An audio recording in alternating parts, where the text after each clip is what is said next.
Live ద్వారా చూద్దాం. 25 పార్లమెంట్లు ఉన్నాయి. ఒక పక్క 12, ఇంకొక పక్క 12, 13వ పార్లమెంట్ ఈ గుంటూరు. రాజధాని ఎక్కడ రావాలంటే ఇక్కడే రావాలని చెప్పాల్సింది పోయి దీనికి లేనిపోని పంచాయతీ పెట్టారు. అక్కడి నుంచి ప్రారంభమైంది. ఆ సమయంలో నాకైతే అసెంబ్లీలో కూడా ఎక్కడ రాజధాని పెట్టాలంటే లేనిపోని సమస్యలు క్రియేట్ చేసి ఎవరెవరు మా ఊరికే కావాలనే పరిస్థితికి వచ్చారు.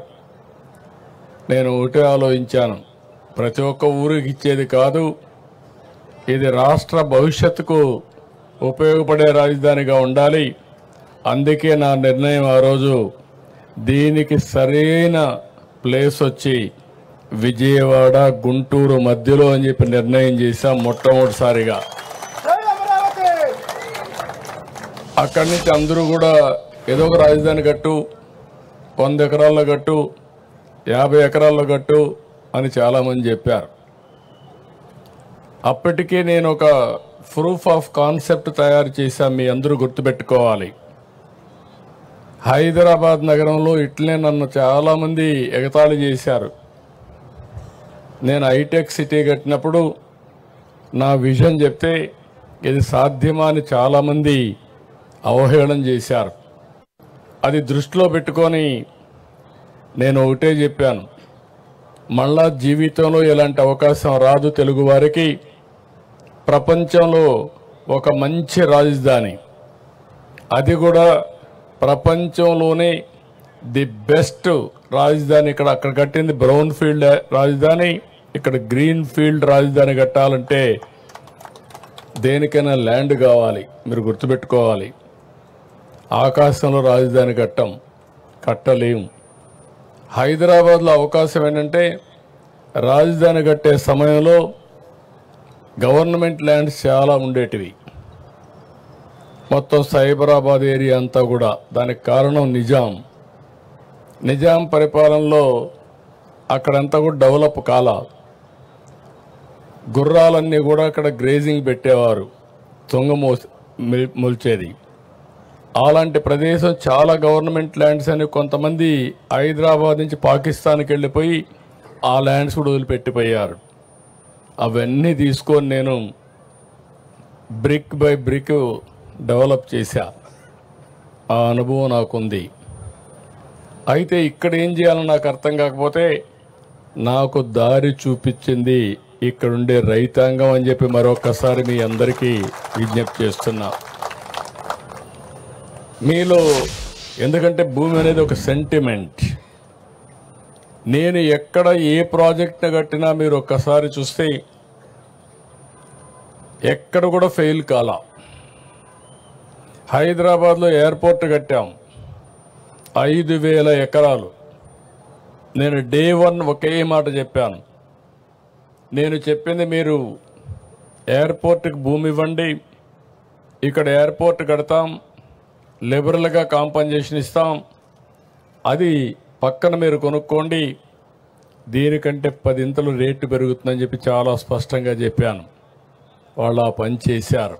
ఎంతమంది రెచ్చగొట్టినా వినకుండా చేస్తే అక్కడ ఎయిర్పోర్ట్కి ల్యాండ్ ఇచ్చి పక్కన ల్యాండ్ కొనుక్కున్న వాళ్ళందరూ కోటీశ్వరులు అయ్యారంటే అది ఆ రోజు నేను చూపించిన విజన్ అని చెప్పి కూడా నేను మీకు తెలియజేస్తున్నా. ఆ నమ్మకంతో మీరు ముందుకొచ్చి దగ్గర ల్యాండ్ పూలింగ్ కాన్సెప్ట్ ఇది ప్రపంచంలోనే నూతనమైంది. ఎక్కడ ఏ దేశంలో కూడా సక్సెస్ కాలా. అలాంటి నూతనమైన విధానానికి ఆ రోజు నారాయణ గారు, శ్రావణ్ కుమార్ గారు, పుల్లారావు గారు కూడా ఉన్నారు. ఆ రోజు మంత్రి పుల్లారావు, స్థానిక శాసనసభ్యుడు మన శ్రావణ్ కుమార్ గారు, నారాయణ గారు మంత్రి. మీ అందరితో నెగోషియేషన్లు చేశారు, మీరందరూ ముందుకు వచ్చారు. ఫస్ట్ టైం చరిత్రలో ప్రపంచంలోనే ల్యాండ్ పూలింగ్ కింద అందరూ కూడా ల్యాండ్ ఇచ్చిన ఏకైక చరిత్ర అమరావతి రాజధాని. అది నా జీవితంలో ఎప్పుడూ మర్చిపోలేను. అలాంటి దీనికి దోహదం చేశారు. తర్వాత జరిగిన 5 ఏళ్ళు అయితే ఆ రోజు మనం గుర్తుపెట్టుకోవాల్సింది, ముందు రాజధాని ఎక్కడ పెట్టాలో నిర్ణయం జరిగింది. ఆ తర్వాత మీరు ల్యాండ్ ఇవ్వడానికి కొంత సమయం ఏ విధంగా రావాలి పాలసీ అన్ని కూడా నిర్ణయించాం. ల్యాండ్ పూలింగ్ చేశాం. అప్పటికే లేట్ అవుతుందంటే సెక్రటరియట్ కట్టాం, అసెంబ్లీ కట్టాం. నేను ఆ రోజు చెప్పింది, మాస్టర్ ప్లాన్ ప్రకారం మనం సెక్రటరియట్, అసెంబ్లీ ఇవన్నీ వచ్చే లోపల మనకు ట్రాన్సిట్ అంటే ఈరోజు ఉండడానికి మంచి బిల్డింగ్లు కావాలంటే అవి కావాలని అపోజిషన్ పార్టీ ఇవన్నీ కూడా రేకు షెడ్లు వేస్తున్నారు, లేకుంటే ఇంకోటి చేశారని చెప్పి అపహాస్యం చేసే పరిస్థితికి వచ్చారు. కానీ ఈరోజు నేను చెప్తున్నా, I'm very happy. First building CRDA building మొదలైంది.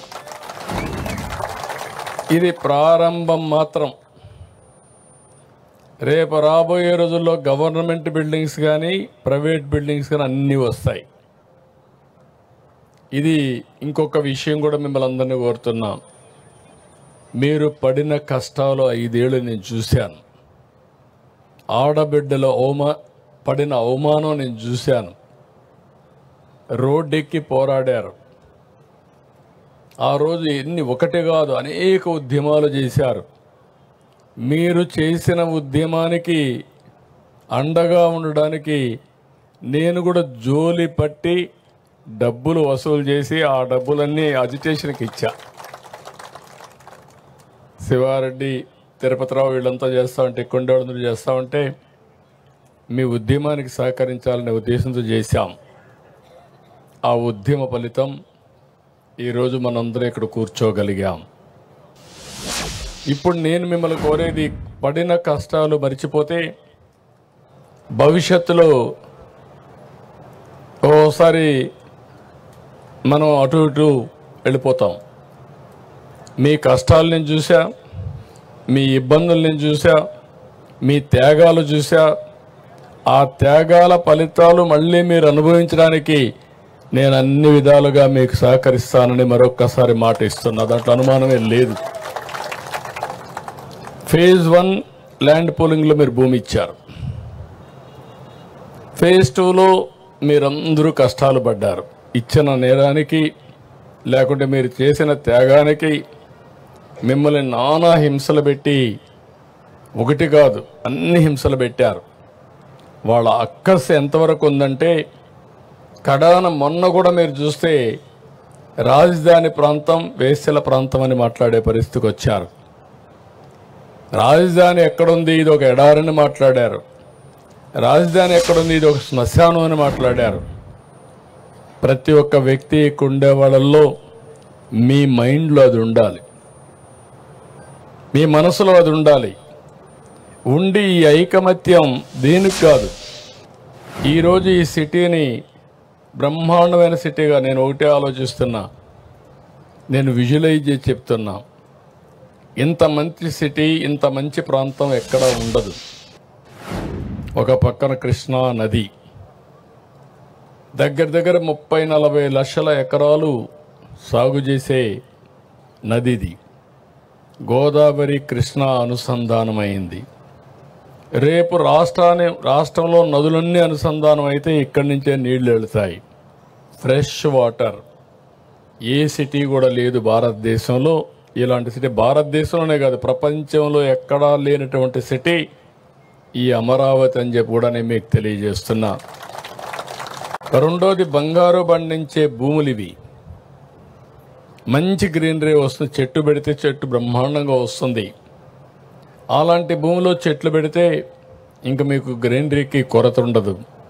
అంటే ఒక పక్క బ్లూ, ఒక పక్క గ్రీన్. మూడోది, కొత్త టెక్నాలజీ వచ్చింది, గ్రీన్ ఎనర్జీ వచ్చింది. ఇప్పుడు అక్కడ వెహికల్స్ అన్నీ పెట్టారు. సైకిల్ దగ్గర నుంచి ప్రతి ఒక్కటి కూడా ఎలక్ట్రిసిటీతో నడుస్తున్నాయి. ఇక్కడ సోలార్ వచ్చింది, ఇంటిపైనే సోలార్ పెట్టుకునే పరిస్థితికి వచ్చాం. ఇంకొక పక్కన రాష్ట్రంలో గ్రీన్ హైడ్రోజన్కి వెళ్తున్నాం. అంటే ఈ ప్రాంతంలో పొల్యూషన్ లేకుండా చేయడానికి ఏమేం చేయాలో అవన్నీ చేస్తున్నాం. ఇంకొక పక్క హైదరాబాద్ నగరాన్ని నేను చూసి అన్ని నగరాలు చూస్తున్నాం. చేసినప్పుడు రోడ్డు మీదనే రోడ్డు కిందనే పైపులు వేస్తారు. ఓసారి అది పగిలితే రోడ్డు అంతా కూడా మురికి నీరు పారుతూ ఉంటుంది. అది హైదరాబాద్లో చూసా, బాంబేలో చూసా, బెంగళూరులో చూసా, ఎవ్రీవేర్ చూసా. ఈ అనుభవాలు చూసిన తర్వాత ఫస్ట్ టైం యూటిలిటీస్ అన్నిటికీ సర్వీస్ డక్ట్లు పెట్టేసి ఏది కూడా పైపులు రిపేర్ చేసే పని లేకుండా ఫ్లడ్ వాటర్ మొదలుకొని, వరద నీరు మొదలుకొని, మురుగునీరు మొదలుకొని, కేబుల్స్ మొదలుకొని, కరెంట్ మొదలుకొని, కడాన డిస్ట్రిక్ట్ కూలింగ్ అని పెట్టి ఏసీ కూడా ఇంటి దగ్గరికి తీసుకొచ్చి ఇచ్చే విధంగా, ఆఫీస్ దగ్గర తీసుకొచ్చే విధంగా ఏర్పాటు చేసే పరిస్థితికి వచ్చాం. ఇది ఎక్కడ ఏ సిటీకి లేదు. అందుకే నేను చెప్పా ఇది ఒక గ్రీన్ సిటీ అని. కొంతమంది ఇప్పుడు కూడా మాట్లాడుతున్నారు, ఇక్కడ రైతాంగం త్యాగం చేశారు. మీరు త్యాగం చేసిన తర్వాత ల్యాండ్ పూలింగ్లో ఎప్పుడు కూడా కొన్ని వేల కోట్ల రూపాయలు ల్యాండ్కే ఖర్చు అయ్యే సందర్భంలో మీరిచ్చింది మీరు డెవలప్ చేయండి, ఆ అభివృద్ధి వల్ల దీనివల్ల ల్యాండ్ విలువ పెరుగుతుంది, పెరిగిన దాంట్లో మాకు కూడా కొంత ఇవ్వండి. అదే మరిగా మీరు ఆ ల్యాండ్ అమ్మి ఇక్కడ రాజధాని కట్టడానికి నిధుల సేకరణకు కూడా మీరు సహకరించే పరిస్థితి వచ్చారు. అందుకే ఈ ప్రాజెక్టు సెల్ఫ్ మానిటైజేషన్ అంటే ఒక్క రూపాయి కూడా గవర్నమెంట్ డబ్బులు ఖర్చు పెట్టడం లేదు. నేను విమర్శించే వాళ్ళకందరికీ ఒకే మాట చెప్తున్నా, మీరు ఎప్పుడూ విమర్శే మీరు చేసేది. హైదరాబాద్లో నేను ఒక్క రూపాయి గవర్నమెంట్ డబ్బులు ఖర్చు పెట్టలేదు. నా తెలివితేటలతో ఆ రోజు బిల్డింగ్ బై బిల్డింగ్ కట్టా, ఆటోమేటిక్గా ట్యాక్సులు పెరిగాయి. ఈరోజు హైదరాబాద్ నగరం వల్ల తెలంగాణ రాష్ట్రానికి 70% వనరులు హైదరాబాద్ నుంచి వస్తున్నాయంటే అది ఆ రోజు నేను వేసిన ఫౌండేషన్ అని చెప్పి మీకు తెలియజేస్తున్నా. అక్కడ ల్యాండ్ ఇచ్చాను, ఇక్కడ ల్యాండ్ పూలింగ్లో ల్యాండ్ మీరు ఇచ్చారు. ఆ ల్యాండ్లో కొంత ల్యాండ్ రిజర్వ్ చేసి ఆ ల్యాండ్ కూడా అమ్మి, ఇప్పుడు నిన్న చూస్తే హైదరాబాద్లో నాకు ఎంత ఇది రాయదుర్గ్లో ఎకరా 177 కోట్లు. నేను హైటెక్ సిటీ స్టార్ట్ చేసినప్పుడు హైటెక్ సిటీ ఎదురుగా ఎకరా 1,00,000 రూపాయలు. ఈరోజు 177 కోట్లు అంటే ఎన్ని రెట్లో మీరు ఒకసారి ఆలోచించుకోండి. అంటే ఈరోజు మీరు గుర్తుపెట్టుకోవాల్సింది, ఈరోజు సిటీ ఇక్కడికి ఆగిపోతే ఒక చిన్న సిటీగా తయారవుతుంది. హైదరాబాద్ ప్రారంభించింది సైబరాబాద్లో, ఎయిర్పోర్ట్ ఎక్కడ కట్టాం, శంషాబాద్లో, ఇంకొక పక్కన గచ్చిబౌల్లో మీకు స్పోర్ట్స్ సిటీ కట్టాం, జినాం వ్యాలీ ఎక్కడ కట్టామంటే ఇంకొక సైడ్ కట్టాం, రామోజీ ఫిల్మ్ సిటీ ఇంకొక సైడ్ వచ్చింది, సింగపూర్ టౌన్షిప్ ఉప్పల్లో వచ్చింది, స్టేడియం ఉప్పల్లో కట్టాం. దాంతో ఏమైందంటే 9 మున్సిపాలిటీలు కలిపి ఔటర్ రింగ్ రోడ్ వేసి 163 కిలోమీటర్ల రోడ్ వేసి హైదరాబాద్కి ఒక వడ్డాణం, ఒక నెక్లెస్ తయారు చేశాం. ఆ రోడ్ని మీరు చూస్తే ఎవరు ఇప్పుడు చేయలే, రిప్లికేట్ కూడా చేయలే. ఇప్పుడు డెవలప్మెంట్ అంతా చుట్టూరు జరుగుతూ ఉంది. కోర్ ఏరియాకు ఎక్కడ లేని డిమాండ్ పెరిగిపోయింది. కోర్ ఏరియా ఏది? సైబరాబాద్. సైబరాబాద్ అంతా కూడా బ్రహ్మాండంగా రేటు పెరిగింది. అక్కడి నుంచి చుట్టుపక్కలంతా పెరిగే పరిస్థితికి వచ్చింది. ఒకప్పుడు హైదరాబాద్లో అబిడ్స్ సెంటర్ ఎన్టీ రామారావు గారు ఉన్నప్పుడు ఎవరు వచ్చినా అబిడ్స్లో ఉండేవాళ్ళు. అందుకే ఆయన కట్టిన థియేటర్ కూడా 35 mm 70 mm ఎన్టీఆర్ ఎస్టేట్ అబిడ్స్లో కట్టాడు. తర్వాత జూబ్లీ హిల్స్, బంజారా హిల్స్ వచ్చింది, తర్వాత జూబ్లీ హిల్స్ వచ్చింది, తర్వాత సైబరాబాద్ వచ్చింది. సైబరాబాద్ వచ్చిన తర్వాత అబిడ్స్ని మర్చిపోయారు. ఇప్పుడు హైదరాబాద్ ఏదో పాత నగరం అయిపోయింది. అంటే ఈరోజు రాబోయే రోజుల్లో విజయవాడ, గుంటూరున్న, తెనాలున్న ఫ్యూచర్ సిటీ అమరావతి. ఇది seat of power, seat of governance. ఇది గవర్నెన్స్ ఇక్కడి నుంచి రన్ అవుతుంది. ఇది అయిన తర్వాత మొత్తం పెరగకపోతే మనం కూడా ఇది ఒక మున్సిపాలిటీ మాదిరిగా ఉంటుంది, మీరు అందరూ గుర్తుపెట్టుకోవాలి. దీనికి విలువ పెరగాలంటే కంటిన్యూగా సపోర్టింగ్ ఇన్ఫ్రాస్ట్రక్చర్ రావాలి. హైదరాబాద్లో ఇన్నర్ రింగ్ రోడ్ వచ్చింది, అవుటర్ రింగ్ రోడ్ వచ్చింది, సిటీ నుంచి కొన్ని రోడ్లన్నీ కనెక్టివిటీ వచ్చాయి. అక్కడ సరిగా చేయలేకపోయాం, బిల్డింగ్లన్నీ కట్ చేయలేం. కాబట్టి ఇక్కడ బిల్డింగ్లు కట్ చేయాల్సిన అవసరం లేదు, ప్లెయిన్ ల్యాండ్ ఉంది. సింగపూర్ ఇచ్చిన ప్లానింగ్ మీరు చూస్తే one of the best plan.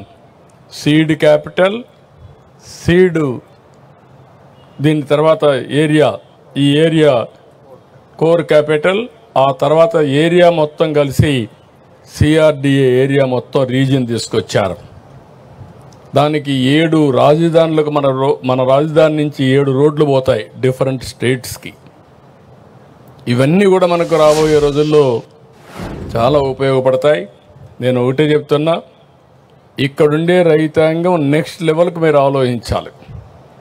ఇక్కడ మీ ఎంపీ ఉన్నాడు, మీ ఎంపీ ఒకసారి మీ మారిగానే ఒక సాధారణ కుటుంబంలో పుట్టాడు, నా మారిగానే చదువుకున్నాడు, అమెరికాకి వెళ్ళాడు, అక్కడ ఒక ఐటీ కంపెనీ పెట్టాడు డాక్టర్గా ఉండి, బాగా డబ్బులు సంపాదించి మళ్ళీ తిరిగి ఇక్కడికి వచ్చాడు ప్రజాసేవకు. అంటే ఒక సక్సెస్ స్టోరీ. చిన్న వయసులోనే అక్కడి నుంచి ఎంపీగా సునాయాసం గెలిచాడు. కేంద్రంలో డబుల్ ఇంజిన్ సర్కార్ వచ్చింది, మనకు అవకాశం వచ్చింది, ఆయనకు కూడా జాక్ పాట్ వచ్చి. ఒక మాటలో చెప్పాలని ప్రజాసేవ చేయడానికి ఇంత తొందరలు ఇవి రావు. అది మీ ఎంపీ కావడం మీ అందరి అదృష్టం, అది కూడా చెప్తున్నా, గుర్తుపెట్టుకోవాలి. ఇక్కడ మీ ఎంపీ లెవెల్ హెడ్గా ఉన్నాడు, చేయాలని తపనుంది, డెవలప్మెంట్ చేయాలని తపనుంది, ప్రపంచాన్ని చూశాడు, దేశంలో మంత్రిగా ఉన్నాడు. ఆయనకు కూడా చెప్పా, ఎక్కువ సమయం స్పెండ్ చేయండి. ఇక్కడ రైతాంగం ఎవరైతే ఈ ప్రాంతంలో భూమి ఇచ్చారో వీళ్ళని ప్రయోజకులుగా తయారు చేయాలంటే ఏమేమి తయారు చేయాలనో ప్లానింగ్ తయారు చేయమని వారికి కూడా చెప్పా. నేను ఇంకొక మాట కూడా చెప్పాను, ఎక్కడ పోయినా మిమ్మల్ని గురించి ఆలోచిస్తాను. ఒక ఉదాహరణ, ఎస్ఆర్ఎం విట్టుకు చెప్పాను.